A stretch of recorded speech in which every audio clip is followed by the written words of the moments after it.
अगर पति का नाम लेती है तो उसकी आयु तिल भर की क्षीण होती चली जाती है। कितना? तिल भर। स्कंद पुराण में लिखा है तिल भर की आयु क्षीण होती चली जाती। नारी ज्येष्ठ पुत्र का नाम लेती है, हाँ ज्येष्ठ में अगर बेटी है तो उसका नाम ले सकती है, पर ज्येष्ठ पुत्र बड़ा पुत्र है और पुत्र का नाम लेती है तो उस बालक की कभी उन्नति नहीं हो सकती। तन से, मन से या धन से वो बालक हमेशा दुखी ही रहेगा।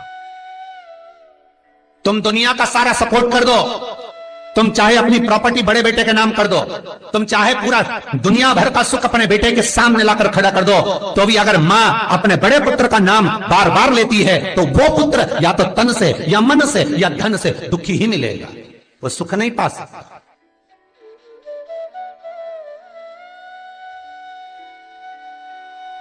और जिन जिन के घर में बड़ा पुत्र हो और बड़े पुत्र का नाम आप माताएं लेती हो तो उसकी दशा जरूर देख लेना एक बार। हो कथा गलत नहीं कह सकती, स्कंद पुराण कभी गलत नहीं जा सकती।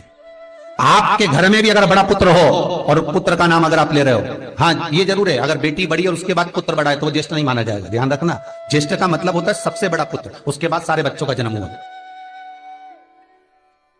क्योंकि बेटी अगर जन्म ले ली पहले फिर बेटा हुआ तो बेटी ज्येष्ठ कहलाएगी, है बेटा नहीं कहलाएगा।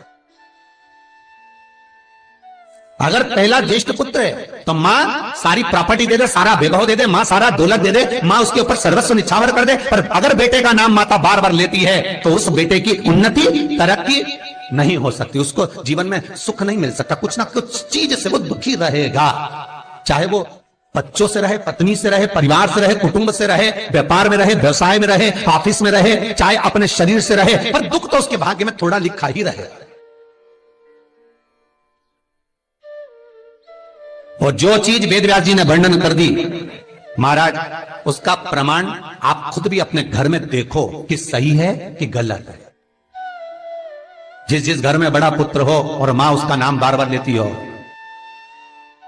बार बार लेती हो, उस पुत्र की दशा देखिएगा आप।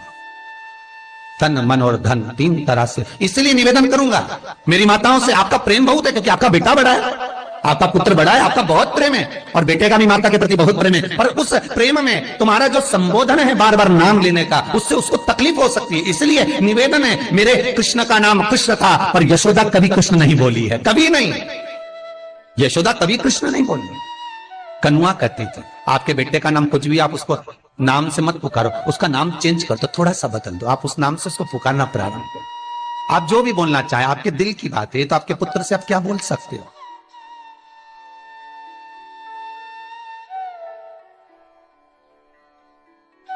मेरी कौशल्या मैया राम को केवल राम ही कहती थी।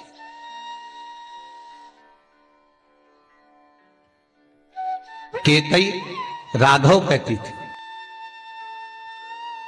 सुमित्रा रघु कहती थी, पर कौशल्या नाम नहीं बदलता। और ज्येष्ठ पुत्र थे राम, बड़े थे, बड़े हुए, वन जाना पड़ा, लौट कर आए, धोबी की वार्ता सुनकर सीता का परित्याग करना पड़ा, समय आया लक्ष्मण का त्याग करना पड़ा, और समय आया तो ये शरीर को ही सरयू में छोड़ना पड़ा। कहां से? स्कंद पुराण कहती है पति का नाम अगर नारी ले रही है तो तिल तिल भर उसकी उम्र घट रही है।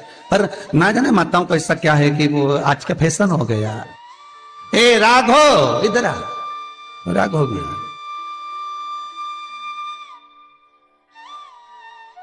नाम लेने में तिल भर की आयु घट जाती है। ज्येष्ठ पुत्र का नाम लेने में उसकी समृद्धि, उसका जो वैभव है, उसका जो सुख है वो घट रहा है। जिस गुरु से गुरु मंत्र लिया है, गुरु दीक्षा ली है, जिस गुरु से आपने गुरु मंत्र का स्मरण किया है, जिस गुरु से आपने गुरु मुख हुए हैं, जिस गुरु से आपने गुरु मंत्र लिया है, आपने अगर मंत्र ले लिया, चार जगह पर बात निकले, कोई पूछ भी ले कि आपने गुरु मंत्र किससे लिया, तो बता दो भैया हम तो वहां गए थे, वहां का जो गुरु जी है उनसे हमने गुरु मंत्र लिया, वही हमारे गुरु है। नाम का स्मरण ना करते उसकी पहचान बताने का प्रयास करो, वो ऐसे वो वैसे वो वहां रहते, उसका स्मरण। गुरु का नाम लेने से क्या जाता है महाराज? शास्त्र कहता है गुरु जिसने मंत्र दिया उसका नाम मत लो, गुरु ने जो मंत्र दिया उसका नाम लो।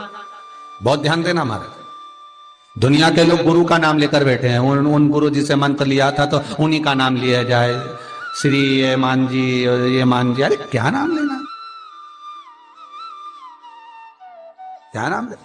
हमें गुरु का नाम नहीं याद करना, हमें गुरु मंत्र याद करना। जो गुरु ने मंत्र दिया उसका स्मरण करना।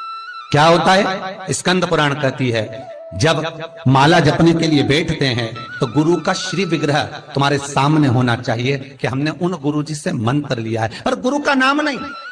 गुरु मंत्र लेते समय गुरु का विग्रह सामने हो और मंत्र जो गुरु ने दिया है उसका स्मरण।